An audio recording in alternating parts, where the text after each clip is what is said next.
بڑا پیارا سوال ہے، جواب علامہ اقبال دے رہے ہیں، خار از مہجوری قرآن شدی، قرآن سے لا تعلق ہونے کی بنیاد پر تم ذلیل و رسوا ہوئے، شکوہ سنجے گردش دوراں شدی، گردش دوراں اور گردش فلک اور فلک ناہنجار اور فلک کج رفتار، اس کو خامخواہ گالیاں دے رہے ہو، اس کا خامخواہ شکوہ کر رہے ہو، شکایت کر رہے ہو، یہ تو ہے باد صبائی ہما آوردہ دست، یہ تمہارے اپنے کرتوتوں کی سزا ہے جو تمہیں مل رہی ہے، تم نے قرآن کو پیٹھ دکھائی، تم ذلیل و رسوا کر دیا۔ خار از مہجوری قرآن شدی، شکوہ سنجے گردش دوراں شدی، اے چو شبنم بر زمیں افتندئی، در بغل داری کتاب زندئی، اے وہ قوم جو شبنم کی طرح زمین پر پڑی ہے، اغیار اسے پاؤں تلے روند رہے ہیں، جیسے آپ صبح کو سیر کرنے نکلتے ہیں، سبزے پر پڑی ہوئی شبنم اسے آپ روندتے ہیں اپنے قدموں تلے۔ اے امت محمد، آج تو دنیا کی قوموں کے سامنے اسی طرح پابال ہے، سرنگوں ہے، لیکن ہوش میں آ کہ تیری بغل میں وہ کتاب زندہ موجود ہے، وہ کتاب زندہ جس نے کہ دنیا میں یہی جزیرہ نماء عرب وحشی لوگوں کا مسکن، نہ یہاں علم، نہ یہاں تمدن، نہ یہاں تہذیب، نہ یہاں تنظیم، کوئی ڈسپلن نہیں، کوئی حکومت نہیں، کوئی تہذیب نہیں، کچھ نہیں، تاریکیاں ہی تاریکیاں۔ یہی کتاب تھی جس نے اسے منور کیا، یہی کتاب تھی جس نے دنیا کا امام بنایا، یہی کتاب تھی جس نے دنیا کا معلم بنایا، یہ کتاب تھی جس نے نئے نئے علوم ایجاد کرنے سکھائے، یہ کتاب تھی جس کی بدولت یہی عرب تھے جنہوں نے یونان کے فلسفے اور سائنس کو جو مر چکے تھے انہیں زندہ کیا، ان میں نئی چیزوں کا اضافہ کیا اور اسپین کی یونیورسٹیوں کے ذریعے سے یورپ تک دوبارہ پہنچا دیا۔ یہ وہ کتاب ہے، در بغل داری کتاب زندگی۔ اقبال نے کیسے کیسے شکوے کہے ہیں، اسی قرآن میں ہے اب ترک جہاں کی تعلیم، جس نے مومن کو بنایا مہو پرمی کا امیر۔ اس قرآن کو لے کر مسلمان نکلا ہے، ایک ہاتھ میں قرآن، ایک میں تلوار۔ برا نہ مانیے، قرآن تلوار کا نام بھی آپ اپولوجیٹک انداز میں نہ لیا کریں۔ انقلاب کی تکمیل تلوار سے ہوتی ہے، انقلاب کی تمہید کسی کتاب سے ہوتی ہے، اچھی طرح جان لیجیے۔ کبھی انقلاب صرف کتاب سے نہیں آیا، کتاب سے ذہن بدلتے ہیں، کتاب سے فکر بدلتی ہے، کتاب سے سوچ بدلتی ہے، کتاب سے ایک جماعت تیار ہوتی ہے، ایک قوت تیار ہوتی ہے۔ وہ 313 جو میدان بدر میں تھے وہ قرآن کا اعجاز کا ظہور تھے، لیکن ان کے ہاتھوں میں تلوار آئی ہے، ہم اسے ڈینائی نہیں کریں گے کہ در حقیقت انقلاب محمدی کی تکمیل میں یقیناً تلوار کا حصہ، لیکن یہ تلوار ہاتھ میں لینے والے آتے کہاں سے اگر قرآن کے ذریعے سے محمد الرسول اللہ نے وہ جماعت تیار نہ کی ہوتی، وہ کام کیا ہے، یتلو علیہم آیاتہ ویزکیہم ویعلمہم الکتاب والحکمہ، وہ سارا عمل قرآن کے گرد گھوم رہا جس سے وہ جماعت تیار ہوئی۔ اور پھر اقبال نے اس کو بھی دو جملوں کے اندر ادا کر دیا، ایک شعر کے دو مصرے، با نشہ درویشی در ساز و دمادم زن، چوں پختہ شوی خدرا بر سلطنت جم زن۔ پہلے ہے وہ نشہ درویشی، وہ فقر، وہ صحابہ کرام کے وہ راتوں کو اللہ کے سامنے کھڑے رہنا، وہ تزکیہ نفس، وہ موعظہ قرآنی، وہ تزکیہ جو قرآن کے ذریعے سے ہو رہا تھا 13 برس تک ہوا۔ اب جب ایک جماعت تیار ہو گئی، ایک قوت وجود میں آئی، تو اب اس قوت کو محمد رسول اللہ نے باطل کے نظام پر دے مارا، ٹکرایا۔ بانشہ درویشی در ساز و دمادم زن، چوں پختہ شوی خدرا بر سلطنت جم زن۔ تبھی وہ انقلاب آیا، جاء الحق وزہق الباطل ان الباطل کان زہوقا۔ تو اللہ تعالیٰ اس کتاب کو اب میزان بنا چکے ہیں، وبالحق انزلناہ وبالحق نزل، یہ قرآن حق کے ساتھ نازل ہوا ہے، فیصلہ کن کتاب ہے۔ انہ لقول فصل وما هو بالحزل، یہ قول فصل ہے، حزل نہیں ہے، کسی شاعر کی شاعری نہیں ہے کہ آپ نے تحسین کی تو کیا اور نہ کی تو کیا۔ یہ کتاب وہ ہے کہ اگر مانو گے تو مہو پروی کا امیر بنو گے، اور اگر اس کو پیٹھ دکھائے رکھو گے جیسے دکھائی تم نے تو ذلیل کر دیے جاؤ گے، رسوا کر دیے جاؤ گے، جیسے کہ آج کم سے کم 300 برس سے پوری دنیا میں مسلمان ذلیل اور خوار۔ خار از مہجوری قرآن شدی، شکوہ سنجے گردش دوراں شدی، اے چو شبنم بر زمیں افتندئی، در بغل داری کتاب زندئی، ان اللہ یرفع بہذا الکتاب اقواما ویضع بہ آخرین۔ رواہ مسلم۔ آخری حدیث جس پر کہ میں اپنی گفتگو ختم کر دوں گا، یہ حضرت علی سے ہے رضی اللہ تعالی عنہ۔ دیکھیے ایک حدیث حضرت عثمان سے، ایک حضرت عمر سے، ایک حضرت علی سے. یہ سب کون ہیں؟ یہ سب ہمارے ہیں. یہ محمد الرسول اللہ صلی اللہ علیہ وسلم کی تربیت کا شاہکار. حضرت ابوبکر رضی اللہ تعالیٰ عنہ سے بھی ایک حدیث مروی ہے، لیکن اس کا متن مجھے یاد نہیں تھا. مفہوم اس کا یہ ہے کہ جس شخص کو اللہ نے قرآن جیسی دولت دی ہو اور پھر بھی کبھی اس کے دل میں یہ خیال آئے کہ اللہ نے اپنے کسی اور بندے کو کوئی زیادہ بڑی نعمت دی ہے، اس نے قرآن کی ناقدری کی. کسی ملینئر کو دیکھ کر اور بلینئر کو دیکھ کر، کسی کا بہت بڑا محل دیکھ کر اگر تمہارے دل میں یہ خیال آیا کہ یہ دولت بڑی ہے اس دولت سے جو تمہارے پاس ہے قرآن کی، تو تم قرآن کی قدر و قیمت سے واقف نہیں. تمہیں معلوم کیا کہ یہ کتنی بڑی دولت ہے. یہ در حقیقت شرح ہے انہی الفاظ قرآنی کی کہ فَبِذَلِكَ فَلْيَفْرَحُوا هُوَ خَيْرٌ مِّمَّا يَجْمَعُونَ. جو کچھ دنیا جمع کرتی ہے، جن کو قیمتی اشیاء سمجھ کر لوگ جمع کرتے ہیں، ان سے کہیں بڑھ کر قیمتی یہ قرآن ہے. تو حضرت ابوبکر سے یہ مروی، حضرت عمر سے ان اللہ یرفع بہذا الکتاب اقواما ویضع بہ آخرین، حضرت عثمان سے خیرکم من تعلم القرآن وعلمہ. اب آئیے حضرت علی، سیدنا علی رضی اللہ تعالی عنہ. وہ حدیث طویل ترین ہے جو مدح قرآن میں محمد الرسول اللہ سے مروی ہے صلی اللہ علیہ وسلم. پوری حدیث مجھے یاد بھی نہیں ہے اور اس کا وقت بھی نہیں ہے، لیکن بڑی پیاری حدیث ہے. اس اعتبار سے آغاز کیسے ہوا؟ حضرت علی فرماتے ہیں قال رسول اللہ صلی اللہ علیہ وسلم انہا ستکون فتنۃ، ان قریب ایک بہت بڑا فتنہ رونما ہوگا. حضور نے خبر دی فتنے کی. حضرت علی فرماتے اس پر میں نے عرض کیا، قلت، میں نے عرض کیا مل مخرج منہا یا رسول اللہ، اے اللہ کے رسول اس سے نکلنے کا راستہ کون سا ہوگا؟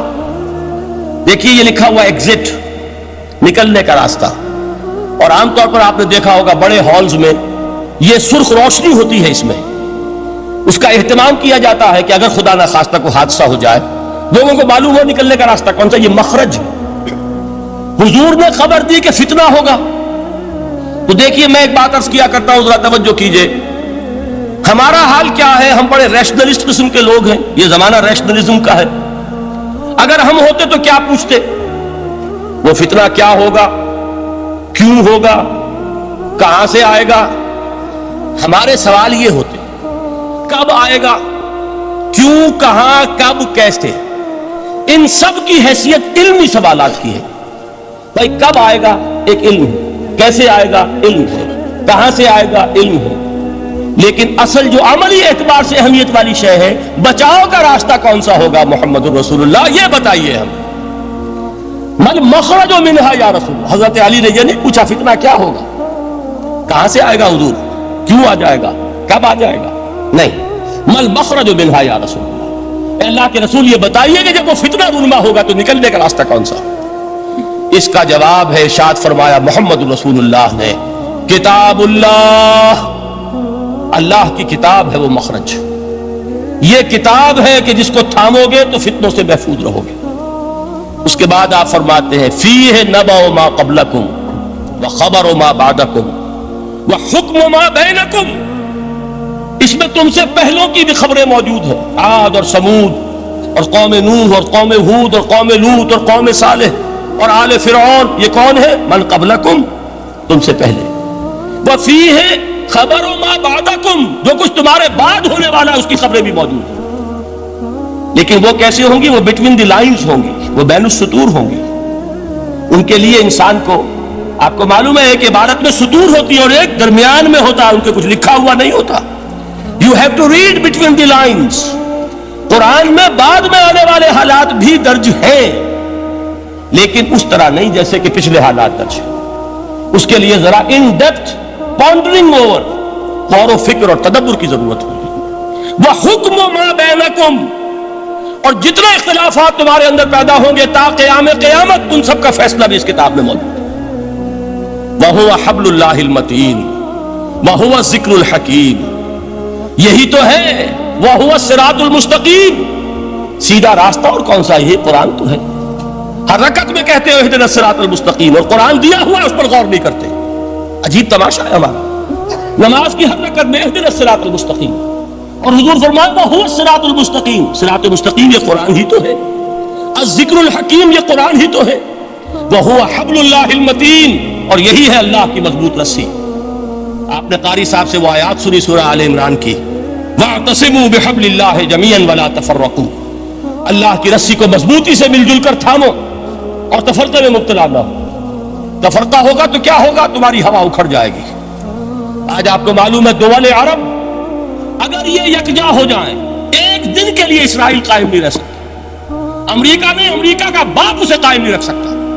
اگر امت عرب ہی جمع ہو جائے، عالم اسلام تو بڑی شے ہے، جو وسائل ان کے پاس ہے، جو اللہ تعالیٰ نے ان کو نعمتیں عطا فرمائی ہیں، لیکن افتراق، انتشار، اختلاف، جتھے بندی، گروہ بندی، دھڑے بندی، اس نے اسرائیل کا خنجر ان کے سینے میں پیوست کیا۔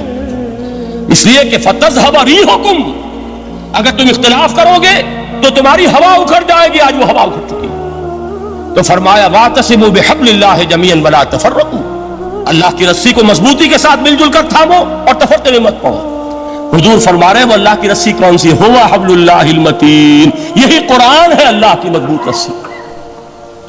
علامہ اقبال نے کیا خوب کہا ہے، علامہ اقبال نے قرآن اور حدیث کے حقائق کو جس طریقے سے اشعار کا جامع پہنایا ہے، وہ تو خود کہتے ہیں گوہر دریائے قرآن سفتام، میں نے قرآن مجید کے دریا سے موتی نکال کر اپنے اشعار کے اندر میں نے چن دیے ہیں، میرا کام اور کچھ نہیں ہے۔ موتی کوئی بھی غواص پیدا نہیں کرتا، دریا کی گہرائی سے نکال لاتا ہے۔ یہ میری حکمت نہیں ہے جو میرے اشعار میں ہے، یہ میں نے قرآن مجید کے دریا میں غوطہ زنی کر کے اس سے یہ موتی نکالی۔ گوہر دریائے قرآن سفتام۔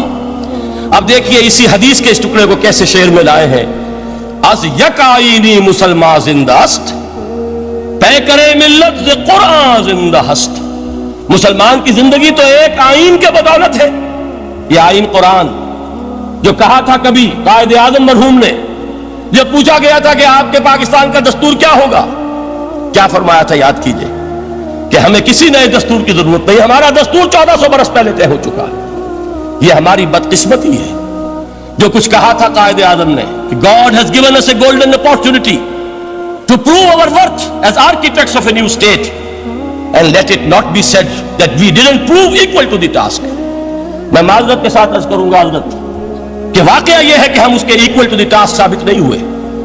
قائد اعظم کا دیا ہوا پاکستان آج دنیا میں موجود نہیں ہے، اس کا ایک حصہ اپنے نام سے دستبردار ہو کر بنگلہ دیش بن چکا ہے، اس نے اپنی تاریخ کو خیر بات کہہ دیا ہے، حالانکہ مسلم لیگ کی جنم بھومی ڈھاکہ ہے، 1906 میں ڈھاکہ میں مسلم لیگ نے جنم لیا تھا، اور اگر وہ صرف ہم سے علیحدہ ہوتا یا گہرا صدمہ ہوتا، لیکن یہ کہ اس نے جب نام بدلا ہے در حقیقت اس نے اپنے تاریخ سے، اپنے پس منظر سے استعفیٰ دیا۔